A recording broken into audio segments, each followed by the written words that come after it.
गौर से सुनिए दोस्तों, यह उस समय की बात है जब गौतम बुद्ध श्रावस्ती के पास एक छोटे से गांव में ठहरे हुए थे। गांव शांत था, लेकिन लोगों के मन अशांत थे। उसी गांव में एक युवक रहता था जिसका नाम आनंद नहीं बल्कि विडंबना से भरा हुआ जीवन था, क्योंकि उसके भीतर हर समय एक ही सवाल गूंजता रहता था। मैं जो भी सही करना चाहता हूं, वही गलत क्यों हो जाता है? वह मेहनत करता था लेकिन फल नहीं मिलता। वह अच्छा सोचता था लेकिन परिणाम उल्टा आता। धीरे धीरे उसके मन में यह विश्वास बैठ गया कि उसकी किस्मत ही खराब है। एक दिन जब उसका धैर्य पूरी तरह टूट गया तो वह बुद्ध के पास पहुंचा और बोला, भगवान, लोग कहते हैं आप दुख का कारण जानते हैं, तो मुझे यह बताइए कि मेरे जीवन में बार बार असफलता क्यों आती है? बुद्ध ने उसकी आंखों में देखा, कुछ नहीं कहा और पास पड़े एक पुराने घर की ओर इशारा किया। वह घर वर्षों से बंद था। बुद्ध बोले, उस घर का दरवाजा खोलो। युवक गया। उसने धक्का दिया, दरवाजा नहीं खुला।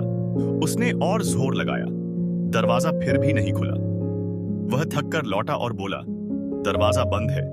बुद्ध मुस्कुराए और बोले, तुमने खटखटाया? युवक बोला, नहीं, मैंने तो बस धक्का दिया। बुद्ध शांत स्वर में बोले, जीवन में तुम यही कर रहे हो? युवक चौंक गया। बुद्ध बोले, तुम हर परिस्थिति को जोर से बदलना चाहते हो, लेकिन यह कभी नहीं देखते कि दरवाजा खुलता कैसे है। फिर बुद्ध उसे उस दरवाजे के पास ले गए और बोले, अब ध्यान से देखो। बुद्ध ने दरवाजे को हल्का सा खींचा और दरवाजा तुरंत खुल गया। युवक स्तब्ध रह गया। बुद्ध बोले, दरवाजा कभी बंद नहीं था, बंद तुम्हारी समझ थी। फिर बुद्ध ने उसे जमीन पर बैठने को कहा और बोले, मनुष्य जब दुख में होता है तो वह समाधान नहीं देखता, वह सिर्फ टकराता है और टकराव से सिर्फ थकान मिलती है। बुद्ध ने आगे कहा, तुम्हारे भीतर भी एक दरवाजा है, निर्णय का दरवाजा। तुम हर बार क्रोध से धक्का देते हो, डर से धक्का देते हो, अधीरता से धक्का देते हो, इसलिए जीवन नहीं खुलता। युवक बोला, तो मैं क्या करूं? बुद्ध बोले, सबसे पहले देखो कि तुम क्या कर रहे हो। बिना देखे किया गया कर्म ही दुख बनता है। फिर बुद्ध ने उसे एक सरल अभ्यास दिया। उन्होंने कहा, अगले 7 दिन कोई भी निर्णय लेने से पहले 3 सांस लो। पहली सांस में देखो मन में क्या चल रहा है, दूसरी सांस में देखो डर है या लालच, तीसरी सांस में खुद से पूछो, क्या यह कर्म शांति से निकला है? युवक ने वैसा ही किया। पहले दिन उसे बहुत कठिन लगा। उसका मन बार बार जल्दबाजी करना चाहता था, लेकिन वह रुका, देखा और फिर निर्णय लिया। धीरे धीरे उसने महसूस किया कि जीवन में घटनाएं वही हैं, लेकिन उसका संघर्ष कम हो रहा है।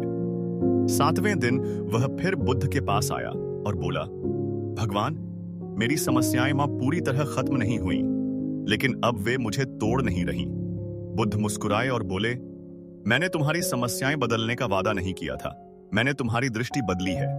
फिर बुद्ध ने कहा, जिस दिन तुम यह समझ जाओगे कि जीवन से लड़ना नहीं है, उसे समझना है, उस दिन कोई भी परिस्थिति तुम्हें पराजित नहीं कर पाएगी। बुद्ध ने अंत में कहा, याद रखो, जीवन के अधिकतर दरवाजे बाहर से नहीं, भीतर से खुलते हैं, और जो मनुष्य भीतर देखना सीख लेता है, उसके लिए संसार कभी बंद नहीं रहता।